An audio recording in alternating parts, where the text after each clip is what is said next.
So welcome to, never fails, I say that, and not if you can't, not do that. Welcome to the fifth talk, IDDV360. So we have the pleasure today to have, we're speaking in person, Marco Hernandez from the New York Times. He's going to share his own process and also the work he has been doing at the newspaper and probably more work that you have been working on. Yep. So this is all yours. Thank you so much again for coming all the way back here. My pleasure. Good morning, everyone. My name is Marco. I'm a graphics editor at the New York Times. It's a fancy title, graphics editor. I'm responsible for doing reporting, coding, responsible for doing design. So it's like a playing an orchestra in single man. So I've been doing this kind of orchestra thing for about 20 years now. I'm from Costa Rica. I used to work for a newspaper there. I worked there for about 10 years or so. Maybe it'll be less, maybe. Then I moved to Hong Kong. I was director of digital design for the South China Morning Post. There I go mostly the digital sides of the newspaper. They're doing great on print. They want me to go there to improve a little bit the experience of the readers online. Then I moved to Singapore for a job offer with Reuters. I was a data developer designer. Spent most of the pandemic there. Then at the beginning of the pandemic, at the end of the pandemic, I got an offer for the New York Times to move from Singapore to New York. So yeah, that's my kind of weird part, jumping here and there. Since I joined the Times, we've been doing a lot of coverage of the war, both in Ukraine and Gaza. But at times I have a break to do something else. What I like about graphics is that you have the opportunity to learn many different things, and not just all the sources, but also the courses I get a chance to do. Sometimes illustration, sometimes working 3D, sometimes just coding, or just being a reporter out in the field. So I got that kind of flexibility all the time. Each project is different, basically. So one of them is this that I did for the tunnels of Gaza.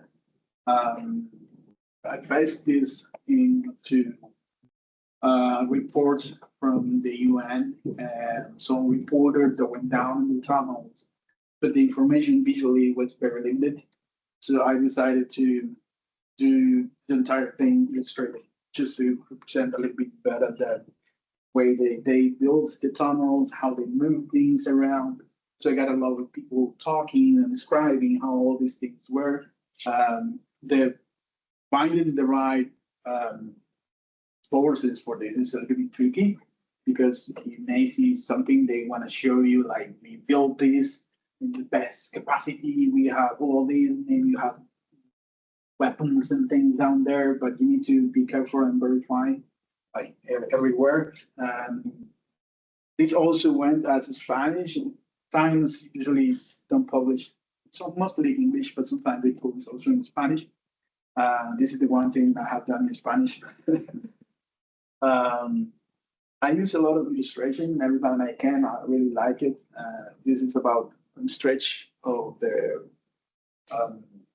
front lines in Ukraine, explaining how hard for the Ukrainians were to move in this tiny little stretch of land to take back one very important key town there. So the entire article is illustrated with these kind of pieces. But maybe one of the toughest pieces that I have done is the reconstruction in Ukraine. This project was meant to analyze about 14 million buildings all across the country using satellites. It was my second time processing data from satellites, so it was a little bit tough to do. I spent about 2 years looking at images from satellites, talking to researchers, processing data.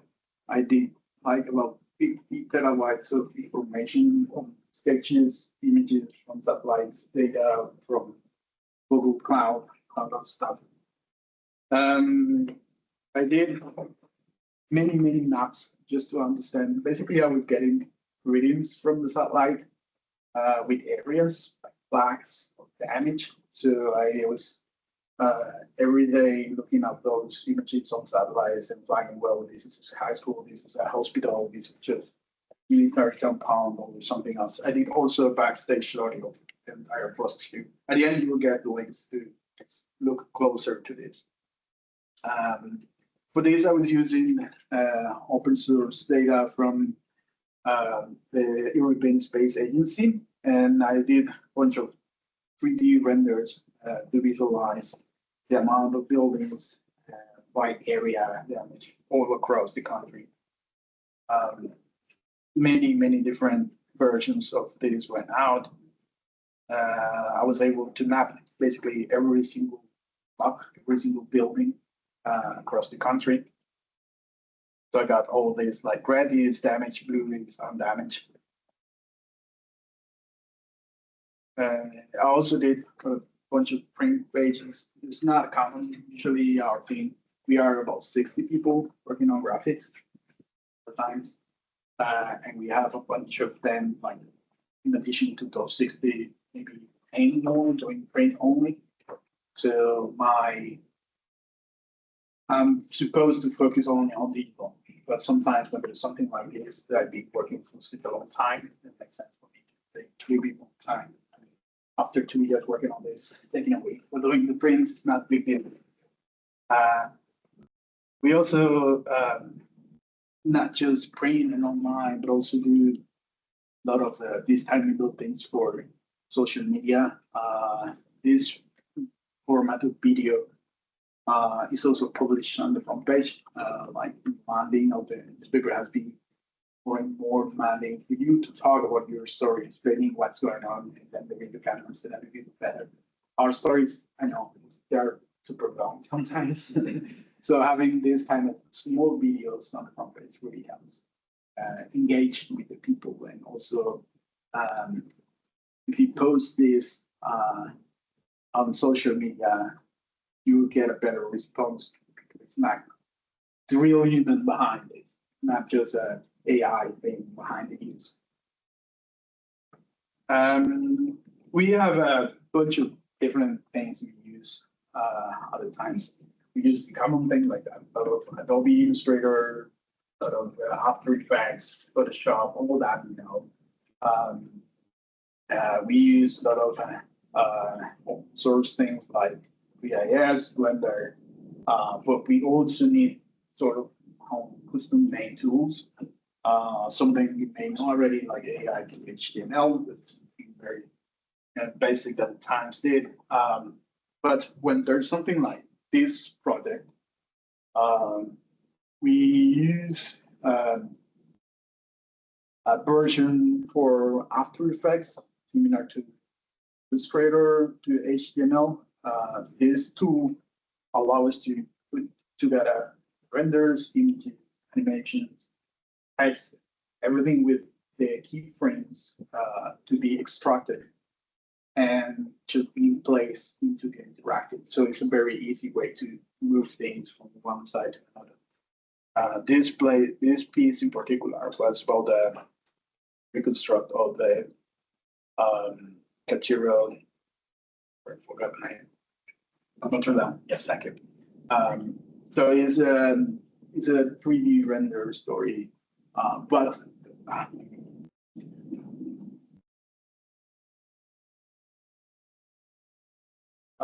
the one part that I really like about this story is this small section. The video is rendered with no audio, but this story is about the audio. So somehow our graphics editors need to be like setting together the audio experience with the video and the scroll.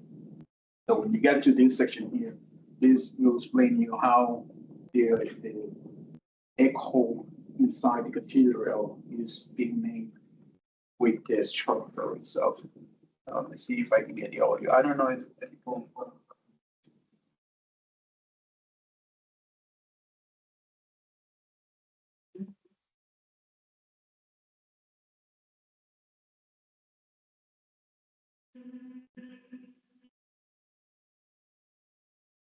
So that thing is basically you're scrolling down. If you go back, the audio will sync again. It will change depending on the shape of the structure.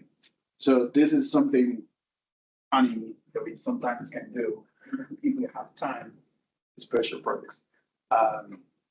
Audio is one thing, and this is how it's made. Basically, this is a screen capture from After Effects. Each of these layers here, you have, in this case, position, scale, and opacity. This is just for text, basically. This is one layer of text. Those properties there will be extracted with the time stamps. Each of those qualities, the position, the opacity, will be soaked up into a JSON file and integrated later into the interactive. So the timing here basically becomes later the length of the scroll. So you can basically create animations with real assets. This is how one of the JSON files looks like. We don't deal with this. Basically, we only use the After Effects file and run the script, and this is the output of that script. Then we just integrate the script inside the component like this, either with a Google Doc or an AML, which is an internal manager for the storage. Basically, you get text and a bunch of these blocks of code, basically. But yeah, the process is very simple. It's not that hard as it looks. So that allows us to put on top of anything like video or things like this. These are just animated. So you get images, audio, video, text, whatever you want. Possibilities are unlimited. This is another story using something experimental. It's nice when you find the right story to play with things. In this case, my colleagues got these 3D scans of lungs, so that we're able to render lungs using this scroll. Basically, if you go into, the best way of looking at this is on your phone using the gyroscope and the accelerometer. You can basically, instead of scroll using the slider, just tilt your phone to control the 3D thing. So basically, you will see something like this. You go there.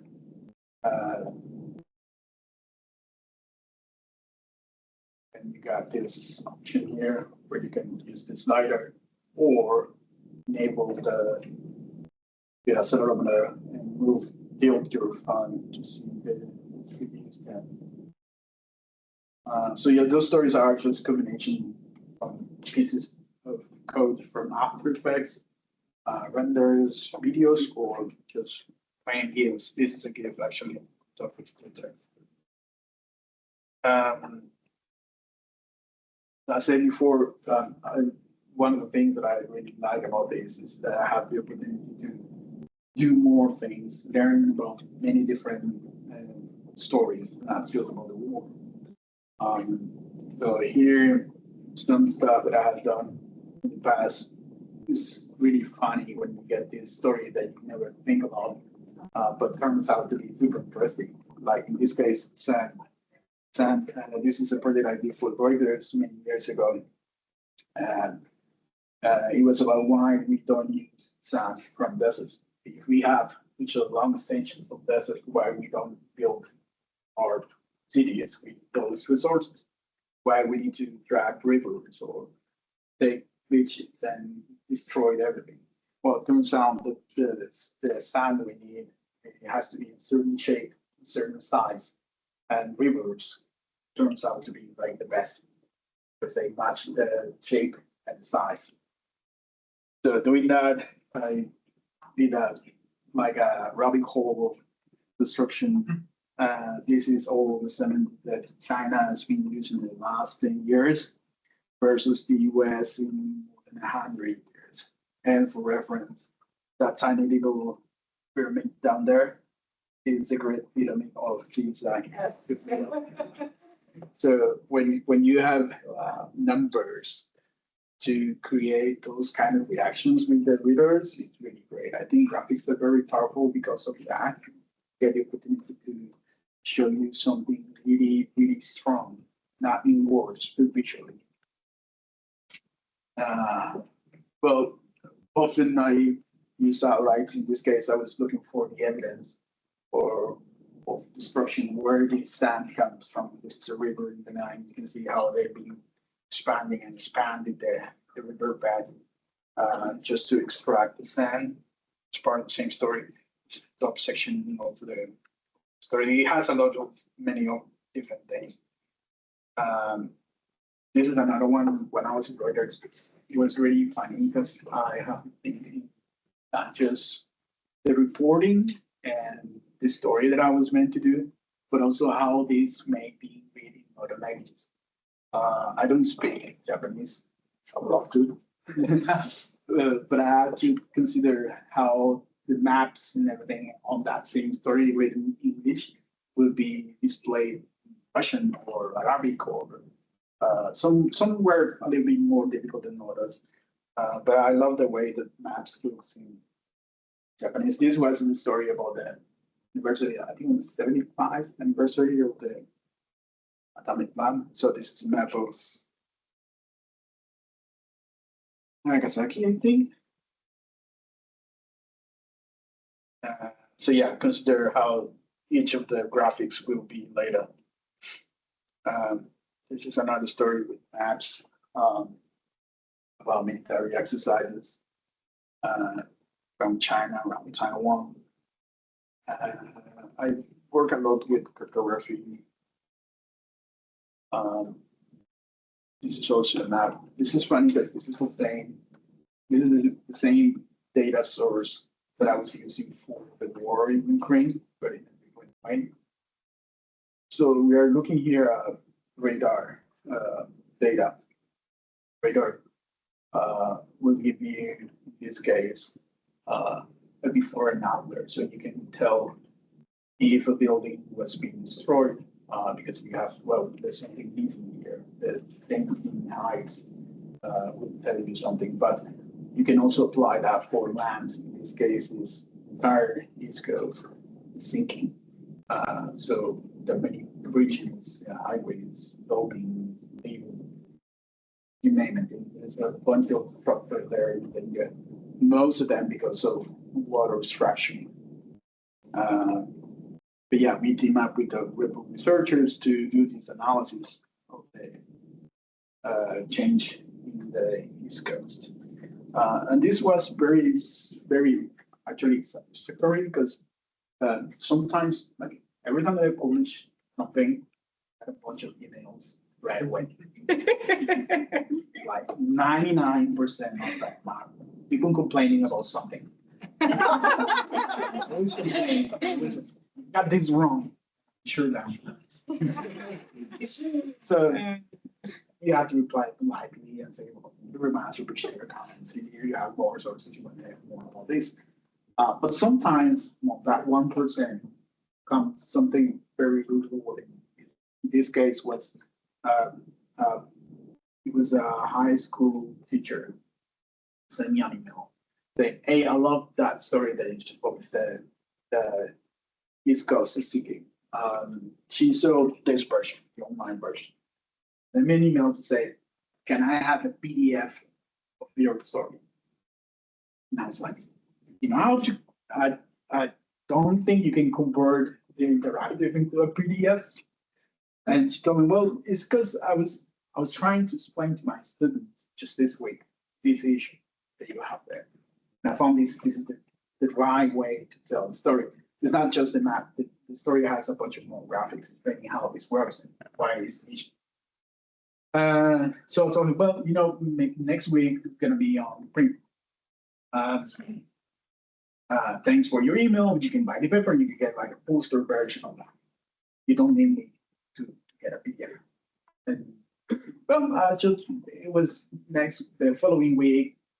I got an email again saying, "Oh, That was yesterday, right? The publication. I missed it. Oh. Okay, well, yeah, I mean, all right, give me your address. I'll bring the version of this one for you. So I did a like maybe bigger name the size of mistake. Because I knew it was for a group of students in Texas somewhere looking for information. Information and otherwise they may not get that easy. Like, it's something easy to understand of like really relevant issue. So sometimes I got those tiny little moments of, okay, I'm doing something good for someone. So yeah, it's great. It's very rewarding. Working out the times, you can't really escape politics. Politics are not my favorite topic, but sometimes I'm being assigned. My work basically goes like 7 to 3. 7 is the number of assignments that I get time, and 3 are the ones that I can beat. Usually I have a bunch of topics all the time with documentation, everything. I spend a lot of time doing my own research, but because the pace of assignments is so tough, most of them just go like, "Oh, it's too late now for doing that," or "Yeah, but I need you for this. This is good, but maybe do this." Okay. I'll do a map of how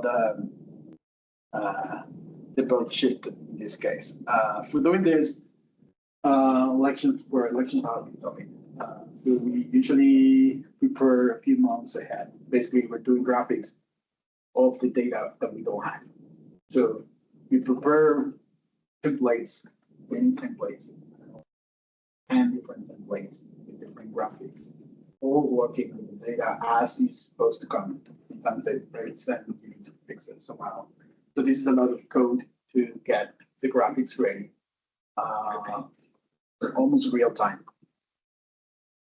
So then you just focus on the narrative later, like a couple paragraphs, get the templates for the graphics, and you get more or less the idea. Of course, because you don't know what's going on or how this thing is going to be solved, you need to think in many different areas. So you may do 100 graphics.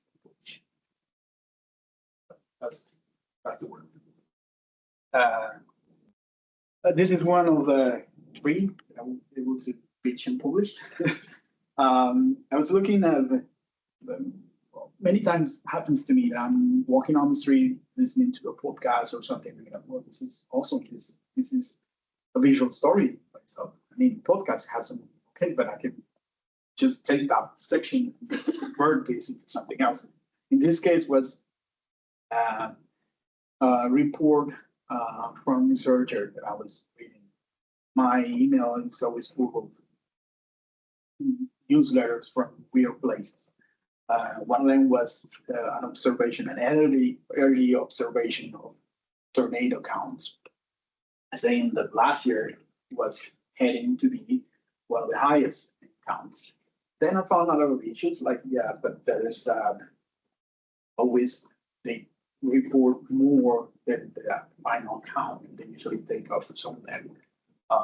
But I spent a few months looking at this data. Not exclusive, of course. I always have like 3 or 4 works.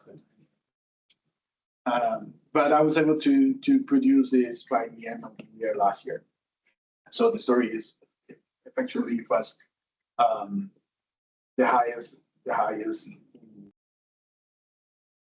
the last 50 years or so, with some very intense.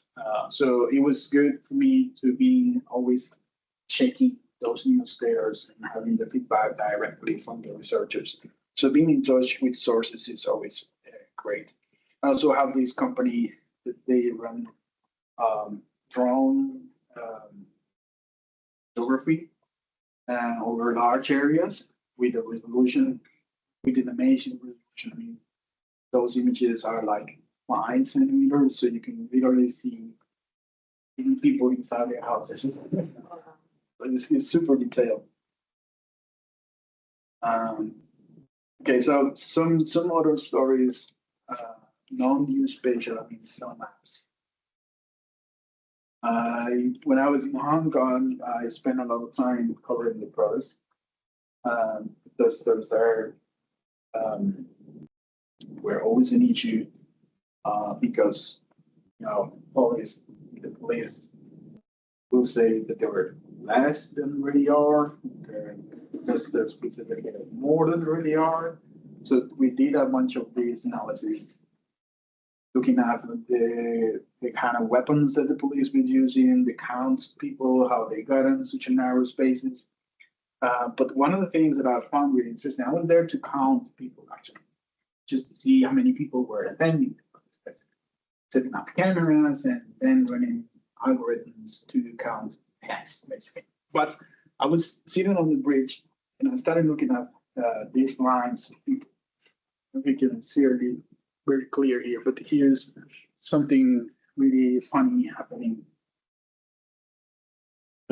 If you look at this, you'll see people passing on things, helmets, umbrellas, and things. But you don't know how they know what kind of thing they need them from.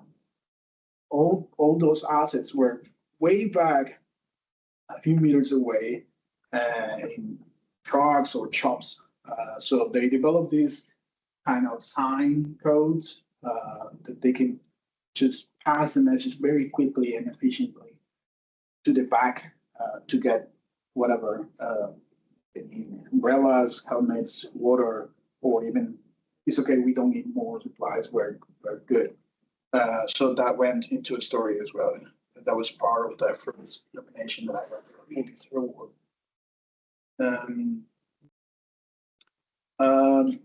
I've done a lot of print. Well, I'm not supposed to do print, but I found like print has a really nice challenge for you. It can help you to become a better editor because you have limited space, even more limited. I mean, online you have to be careful not to lose the attention of the reader. Print, you have this one page, this one size to put everything there. So you fall in love of your story very easy. So if you practice this on paper, and put things together there, you will learn that okay, I just need the very best of my story to go here. I know everyone says do first mobile and then think about the rest. But if you start here somehow, even just with Sketch, if you start here, you will find like I cannot put all of this into the readers because this is all I have. So this is a good exercise. This is also one of the first things I did for South China Morning Post.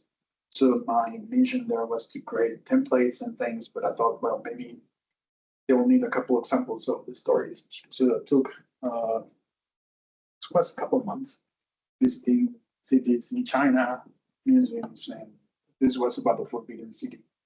So when there are to like report and create this series, there are like 7 chapters of this story and a bunch of pre-creations as well.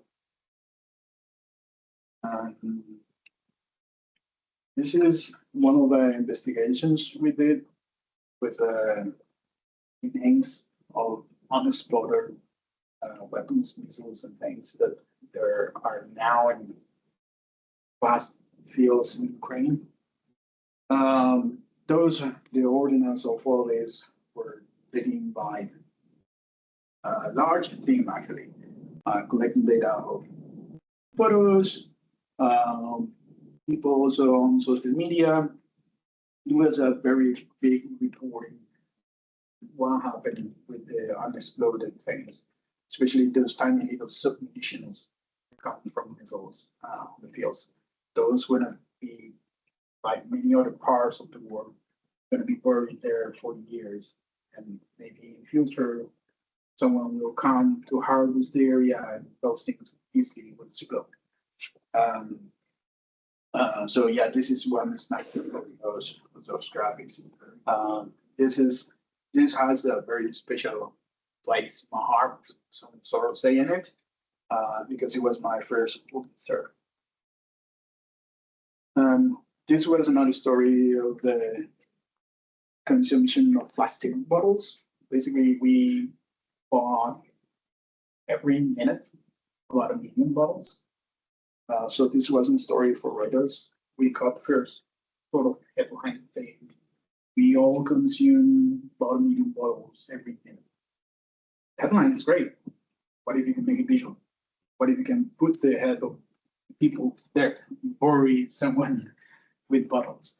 So when you get to this story, first thing you will see is the ticker moving there, and you will count as long as you stay there how many bottles are being sold around the world.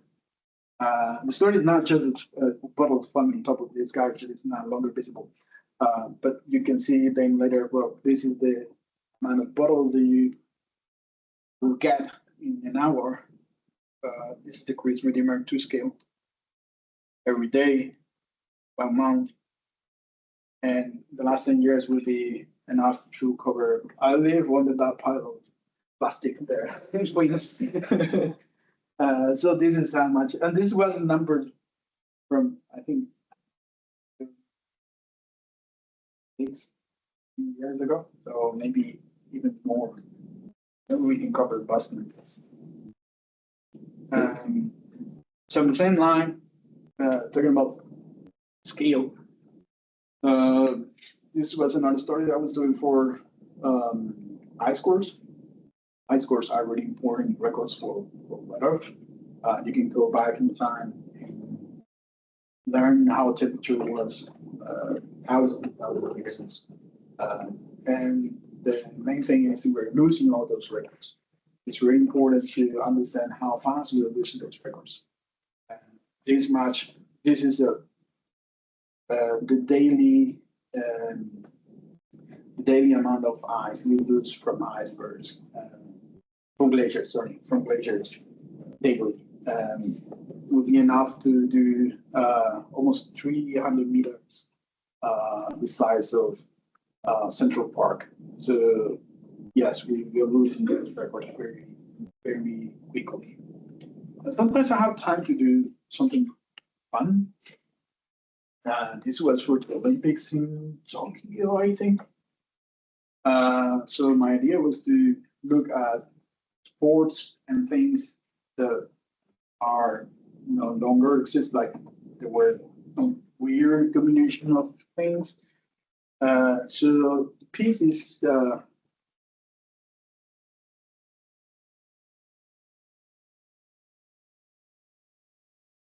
video is not playing. Okay. So the piece you can see like weird things people used to do, like dive, don't move, just to see how long the current can take you, or maybe the tug of war, pulling the rope, different exercises that you want, day 2 with dumbbells, shooting to an exhibition of firefighters, all those things that were really fun and they're no longer exist in the Olympics. This is really fun actually, but it implies a lot of books, reviews, talking to people. So it's really funny. It's really nice to do, but it's also tough work, you know. So it's not just running illustrations, but I do have fun. So back into politics. Sometimes I got the opportunity to do things like this. You know, the New York Times will send photographers, reporters, videographers. We'll send an army of people to the conventions. So for last year's, the Republican and the Democratic convention were covered by like 100 of us covering the conventions. So my mission there was to go and do something different. That was the assignment. My boss came to me and said, "Hey, I need you to go to Milwaukee, Chicago, do a story, visual story, different." So I went there and I was like, all right, so maybe I can just hear what people are saying to portray the environment. I want to tell the readers how this thing is happening. People mad, it's people like happy or what they're worried. So I was there just listening, overhearing. It is sketching really quickly. So I did about 60 sketches per day. And then my editors picked about 40 or so. But I got a good collection of transparent collection, not just happy moments, weird things people said, just to portray the environment how it was.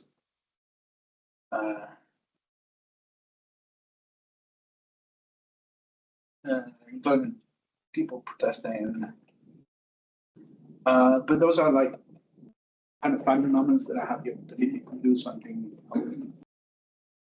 I think it's really important, just especially if you're working with things like war.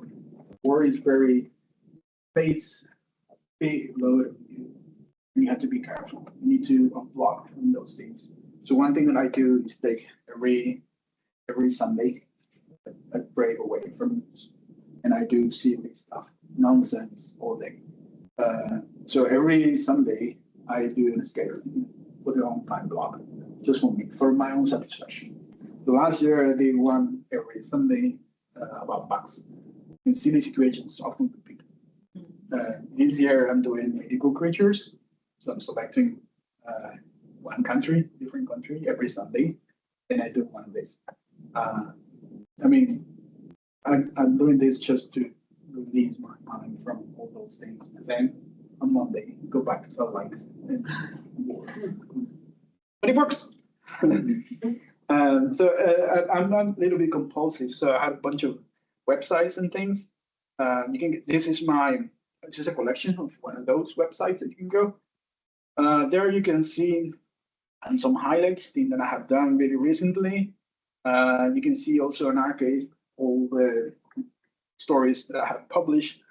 You can go to this section and find this is another blog that I run, and I use this one only for tutorials, things to help people basically. So I will help you to do maps, visualizing temperature globally. I'll help you to use data from NASA to look up smoke, or I'll help you to build a beautiful map. This is one of those examples. This is how to create voxel style like Minecraft map using real data, of course. The one in the back is the Baikal Lake. So if you follow that step by step, you can create those maps for fun. I don't know if you can publish something like this, but so talking about fun, I'm also doing cartography. Is a thing that I do because I cannot get enough from cartography. So I compromise the time that I don't have, usually against the will of my family, to do something else, something funny. So a couple of years ago, I was looking at, well, it's going to be snowy winter. How far does snow go? So I plotted this week animation over the weekend, just to my own satisfaction and see, well, not too far. Sometimes I got things that I'm not able to publish. Like these are all the flights, one aircraft, firefighters. Sorry, I got stuck here. So these are fragments of aircraft fighting fires over the, I think it was a week or more. Wow. In LA. This is another thing I did recently. Is just I thought each city has their own identity. So I sampled about 1,000 cities, about 80 square kilometers, and used data from the European Space Agency to see heights of buildings. And these are some of the cities that I've done. Sometimes it's also with vegetation and other things, but it's also part of photography. I got a gift for you. these are tools and data. So if you go to that link, I'll give you the slides again. Links are there, so don't worry. But I want to show you what's in there. Basically, you will see a spreadsheet like this, where you can see a bunch of sources. It has a small description, what these sources are good for, where you can get data, and then in the other tab, you will see tools. Tools you can use with that data to produce graphics, maps, and things. So yeah, you have the link again, and you can go to any of my websites, and I'll be happy to. Oh, there's another thing for you. If you go to this other link, you will get slides and also some book recommendations. People working in database, maps, and things, and some comments about how to use some satellites. So yeah, that's it for me. If you have any questions?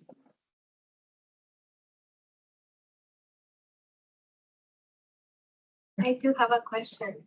So for me, the hardest part about doing the whole visualization process is to come up with a graphic idea, like the graphical metaphor. And I understand that when you work in news media, times are very fast. So how much time do you usually spend coming up with a visual way of communicating your work? Very little. Very little. I would say I spend like 95% of my time just doing research and understanding the story.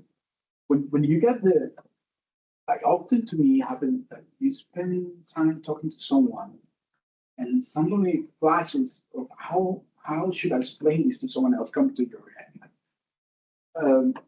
Maybe someone comes to you and say, well, you can use a map to explain it, and then you hear the explanation.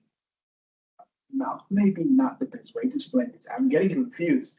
How are you going to explain? And then you get, oh, maybe this other way, but I need to talk to someone else. So if you spend more time talking to people and trying to understand first the story, you get that easier at the end. So don't worry to define the shapes at the beginning. This probably you're going to need to change that anyway. So spend more time talking and less time. Do you have different KPIs for visual stories versus written stories? And how do you justify, let's say, to a boss, for example, that you were successful as a visual designer? How do you define success? That's a tough question. It's very difficult. I mean, when I look at my team, I think very little. Like there's a lot of people with such great talent all around, people that you can learn things that makes you think, well, I'm just starting here. I need more. And that's okay, that's good. And I think if you get that approach, you will become better and better. So somehow you get success because you're improving all the time. I like to think, I don't know, I like to think that I'm doing certain stuff like working with satellites, for instance, better than 2 years ago, 3 years ago when I first saw this thing. I was like, how can I need help. Now I can do some stuff on my own. But I'm lucky to have people build networks and things, people that you can go and make questions. I'm working on this map or this visualization, this interactive is not working. Well, certainly now you can do that with AI too. Like I'm stuck here. When I was doing the Ukraine piece, I was stuck with the processing of the data. I was using Google Earth Engine to render all the process all the information on their servers instead of my laptop. And the process after a week usually failed. I had to wait a week rendering and filtering things to learn that the process failed. And I was like, I get this, but how can I so I went to one of the researchers and he told me, well, you can do this. And it was so complex that I didn't understand at all. So I went to ChatGPT, and I explained my situation, and ChatGPT told me, well, you can try this. It was a short script in Python, and I ran it here on my laptop 2 days, and it's done. So you have a bunch of possibilities. Here, maybe the story is you can improve talking to people using tools, and don't believe that you are doing something specific. There's always room for growth. Yes. You talked about how you like doing illustration, and I think one of the things that always jumps out to me about your work is how like warm and personal it is. And it almost feels like there's this tension where we feel like data visualizations need to look like science to be real. But so much of your work, from the audio to even your Mr. Bumpy maps, are like very tactile. What are your thoughts about that balance between the sort of the art and the science? There's a stigma. There's a stigma around arts. They're not serious enough. Yeah. It's not true. It's not right. I mean, you know, the silly story about the sports illustrator. That was a tough search that I had to do. So there's a lot of value in that too. It's not just something that looks funny and silly. And it's also important that make sure that people don't use that as last resource. So when you have photos, people use photos because why should I do cartoons for that if I have photos? No, well, maybe it's not the way for this story to be told. Like, what if I go overhearing people and take pictures without their permissions? There's a legal issue there, but not with illustration. So you can use that for many things that are really good for around things, but also because it has a different, as you said, it has a different appeal. It's a different way to connect with the people. Say, well, I'm giving you this instruction. It's on you to finish it. Now, with a photo, with render, you get this done for your eyes, like those. These things, there's nothing more you can go there. But you can use your imagination to finish what's going on here. I'm not saying this is an old woman. You can make your own conclusion. Where's she going? On a photo, may not. There's a story behind that too. So those things can help you to make richer and better your narrative. And don't be afraid to use them. My question is actually kind of connected to Jan's question. I noticed that you have a lot of work that's based on illustrations, like this from the convention that you went to, and a lot of work that's based on maps. Maps, I feel like, can often feel very analytical and almost kind of macro scale, and that kind of holds. Do you have any advice for adding that human layer to maps or based on data? Well, maybe this is too much about illustrations, but I think map for something that people think is not real, but actually is real. This the island of this point, and somewhere south of New Zealand, and it has a really nice story behind. So there were a bunch of researchers going there to find birds, certain types of hills, I think, but they found none. So it became the island of disappointment because researchers spent more than a month looking for something that wasn't there. So that's the short story. You can actually find this place, Google Maps. There is island of disappointment. Auckland Islands, south of New Zealand. There. So you can go in two directions. You can go, actually, if you look at the pictures, it's not disappointing at all. They're awesome. Look at this place. It's not disappointing.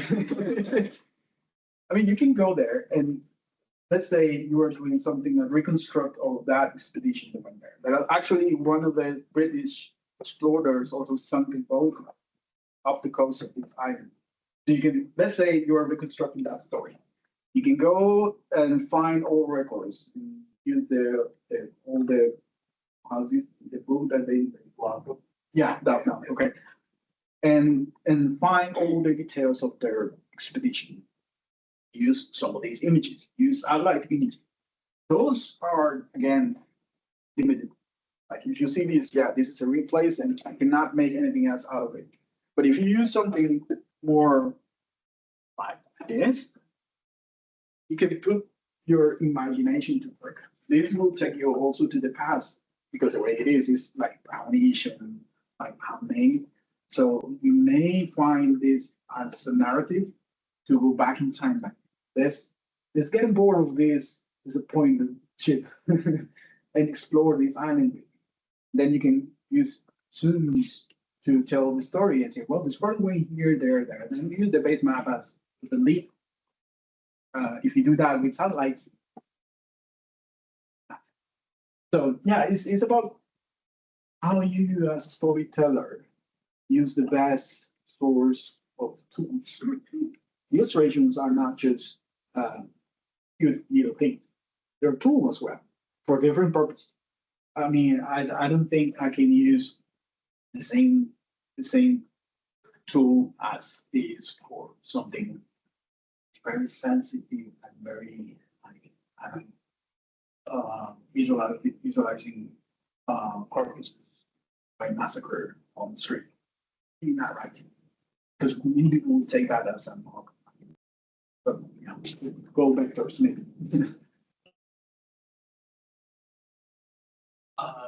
Thanks for sharing. It's great to see. I was kind of curious if you could talk a little bit more specifically about like who and how you collaborate with colleagues, like when you kind of meet a specialist or some task, or like what a kind of typical project, how many team members that might include, and kind of what they're doing, not just yourself. Yeah, each project is different. Like it's not always the same. Like when I have the opportunity to do something, rarely I will go with someone else, probably one editor and one proofreader. They will have me. I'll be in charge to put the story together, like, do the words, do the code, do whatever I'm doing. And then an editor will help me to polish things around. The proofreader will come to make sure it's correct. That's the easiest one. Then way more complicated, like that story that I spent 2 years on. The Ukraine project was a team of researchers, like 4 of them. There were about five of our reporters on the field. Like they were always looking for me to look at satellites, where to go. And they got me interviews, pictures, and sometimes even like tiny little maps on drone, like this place is completely destroyed, and check on satellite and see if our numbers are right. So at the end, it becomes a team of about 20 people. So yeah, it's very like changing all the time. On average, maybe you say you need unless 10 to do a regular story, but it could be yourself or a little bit more. Yeah, okay. Thanks for sharing, Sabina. Amazing to see your work. My question is maybe a little bit along your progress and how you see. You mentioned that you don't see, like, you can always improve, right? Like that. So knowing that you have now projects that are so different and you can manage them all, how was that transition from when you started, like, I don't know how many, more than a decade ago, and how was that before and how is now different in terms of complexity and managing your time and having the capacity to manage multiple projects at the same time? I always been very impulsive. So you always had a lot. I always want more. I always want more things to do. And I like to keep things organized. And I hate now that I have so many websites running all together. Like I want everything on Salesforce, but maybe one day. The thing is, if I look to the past, I can see my graphics being worse in the past. Because I thought, well, this is the best I can do now. This is the information that I have now. But now I know more people. It's all about people, I would say. It's not about tools, not about how much you have learned. It's mostly about talk to more people that know more than you. And then if you're always the smallest one in the room, you are the one that's going to be winning all the time. Because everyone else knows more than you, but you're going to grow. Those ahead of you, at some point, will be behind. That's one thing. The other one is managing time. That's challenging, and that's being very difficult. This year, I may got into way too many things. I'm doing all these things, personal projects, also getting involved with the Society for News Design, and I'm trying to help more students as well through the society, preparing an exhibition at the MoMA. So I'm doing like many things, and that's not a good idea. Because I have seen like now I have less time for things that I really enjoy. I'm still doing the instructions like forced every Sunday because I don't want to go. That's the only time that I have for me, like doing my own silly thing. That's it. So if you're too ambitious, you may get it too. But it's, I mean, if you're happy, I mean, now is super happy doing the stuff that I do. I really love the stuff that I do. I don't see myself doing something else because I have this opportunity to talk to amazing people like researchers or people in places that no one else will know. And you get the opportunity to take those stories to people and they will see the difference. You may help them somehow with those stories. The thing that you love will make a difference. So how can you not spend more time doing that? But if you have a family, you may want to consider that as well. I'm very lucky. My family has been with me. Like, I took my family out of Costa Rica. My son was just 5 years old. He was only able to speak Spanish. The school was half Chinese, half English. So first month of his time at school was always behind the building, crying. He was not able to understand anyone. A couple months later, he was in a group with friends. Now he speaks Chinese, English, Spanish, including Japanese. So there's always a reward after the award. Stop. Have to persist. Yeah, I mean, it's up to you. No one can force you to go right beyond that. Yeah. But if you really enjoy that thing,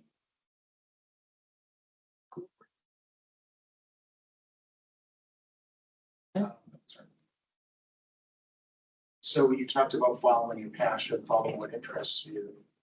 I imagine both as your career evolves, but also in stories, right? And are there times in your career, in your daily work, where you realize this story isn't as interesting to me, I should pass it off to this person, or I need to pick up this other story that someone else might be? Does that happen? yes, Okay. yes. You haven't settled. You haven't settled because, as I said before, most of these things come by assignment. So well, at the beginning, I was like, all right, this is the assignment thing that I had to do. And then I realized I don't want to. I mean, come on, I have these many stories that are super good that I think. Why don't you pick one of these and don't just leave that? Because anyone can do that. But these ones, no one has seen this before. So why we don't? So expressing that took me about a year, like to be confident enough to go to my editor and say, well, this is nice. I think, what if we solve this thing with the rapper? Just no, and look at this. This is awesome. I don't really often. I don't sell stories up in here, so I always prepare documentation as I said before, I'm compulsive. So I have folders with the interview that I did with this person, the data that I have found a few paragraphs of how this story could be, and then a video or something else, maybe a sketch. So I put all together and say, well, here you have something to prove that the story is real. We can do this if you allow me to, if you pass this to data wrapper. So I think you really appreciate that when you are sincere, because you're the one doing the stuff. And if you feel that your potential can be better doing something else, they're happy to listen.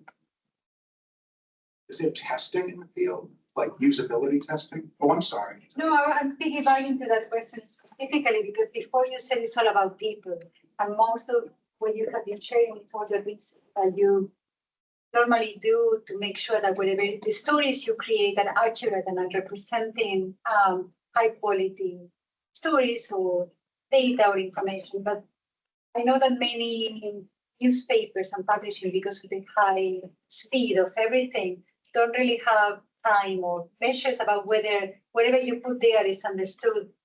Yeah, but it's, I mean, for visual stories, that's wrong. That's not the way to do stories. And I mean, I've been on all sides in newspapers. The small one that has only 4 people, and the huge one, like the Times, with thousands of people. And you have reporters on the ground to do quick text stories. While a photographer that can put together a photo and text, and that's it. So you cannot compete against like social media, things that are way faster. But for graphics, visual stories, you need to spend some time on it, because otherwise, if you only solve things on the heat of the moment, you never go deeper. You may not find the right thing for the reader. I mean, sometimes I spend a week just looking at the graphic I'm doing and thinking, well, there's another way to do this. This graphic is super complex. I've been thinking the best way of doing this 9 version 20 already, and still don't get it.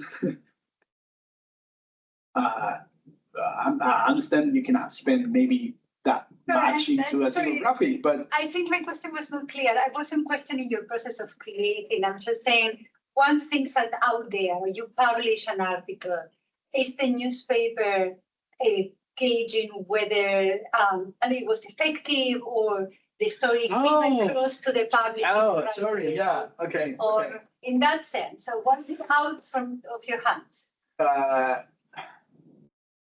Sometimes I guess it depends on the project.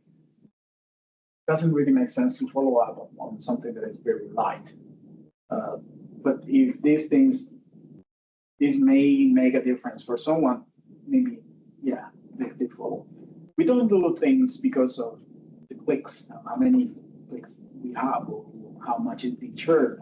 It's nice to know that your story got a few millions. Yeah, it's nice, but not the whole. So I don't really look at those. Maybe because I always have like 2 or 3 things on the way. So I don't have. I can even go to the print and download me to go to the print. So. You mentioned that you have like 20 iterations of something, but you ever pass that through like test readers or like some other set of eyes? Yeah, at the beginning was first guinea pigs were not funny. I found like if I can explain this to my son, back then he was 6, 7, any reader would get it. Now I think editors are the ones doing that for you.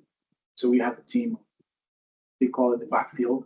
So you get the story, you just pass this graphic, and they will criticize, they will destroy your stuff, but then you know, okay, this is good now. So yeah, that is part of iteration.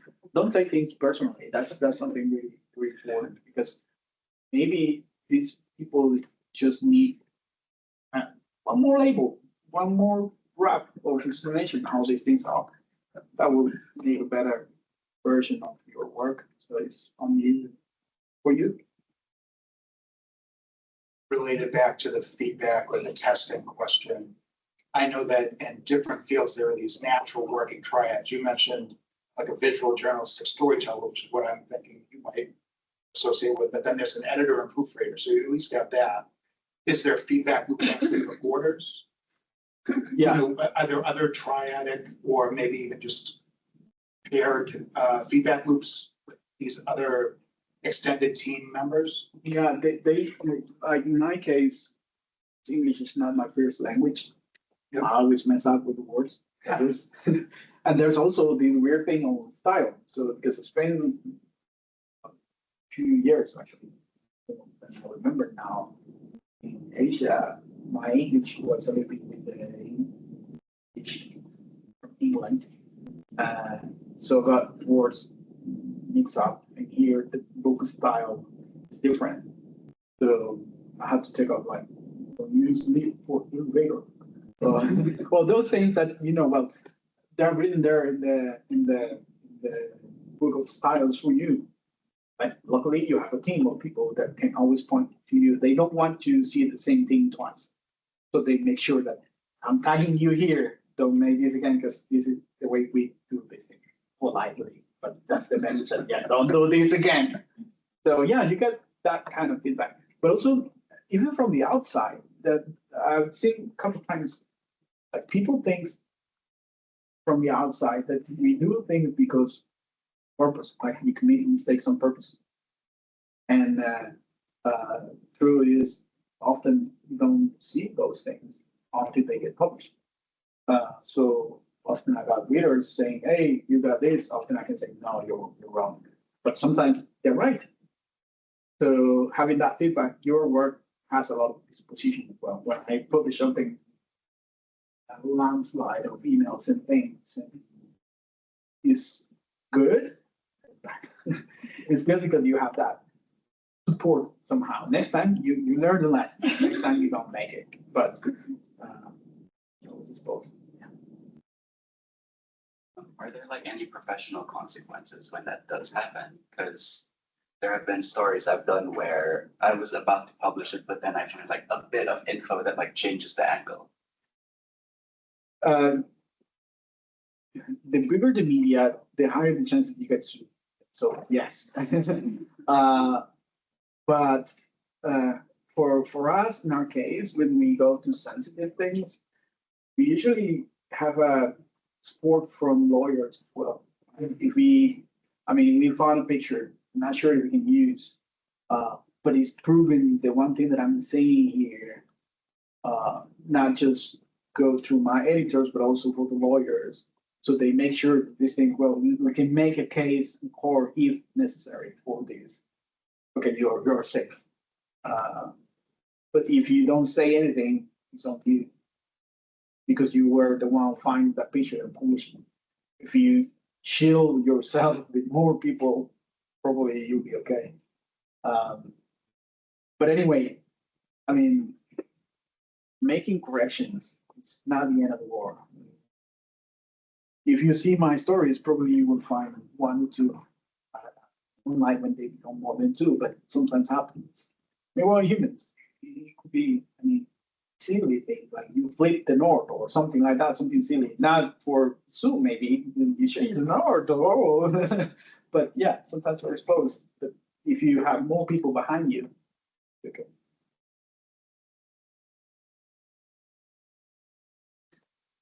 Is the process for, on a similar topic, is the process for fact checking visual stories different in significant ways from fact checking a completely text-based story? Yes, that's a good question. Yeah,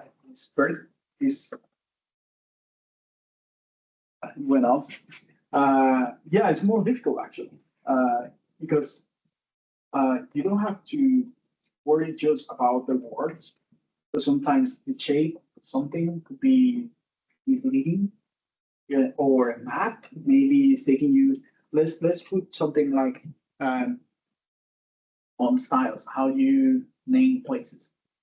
Like the Times officially changed for names in Ukraine. All the maps before from open source were written in Russian, and now the Times swap since the beginning of the war for Ukrainian names.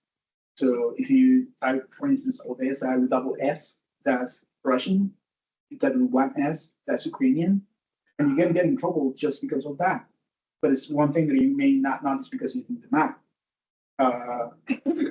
Like a couple of years ago, I did map. The one that I showed you about the exercises of China around Taiwan. There was this maritime borders showing Japan's territorial waters extent. And I got an email from a consulate saying, well, this map is wrong and I have the proof here. And I was like, well, this is my source. You need to talk to the source because that's the official thing we use. They have claims, political claims, but it's not good for them because someone else can come and say, well, if the Times says you're wrong, and well, the Times is not saying it. This is the source. Source comes from here, but you can get into political issues too with those. And like boundaries, fact checking boundaries is difficult. If you go, especially if you go like, I don't know, the border in India and Pakistan, or I mean, those places that you know you're going to get in trouble. Be clear where the information comes from, and you can just pass the ball to someone. It's not this. Okay.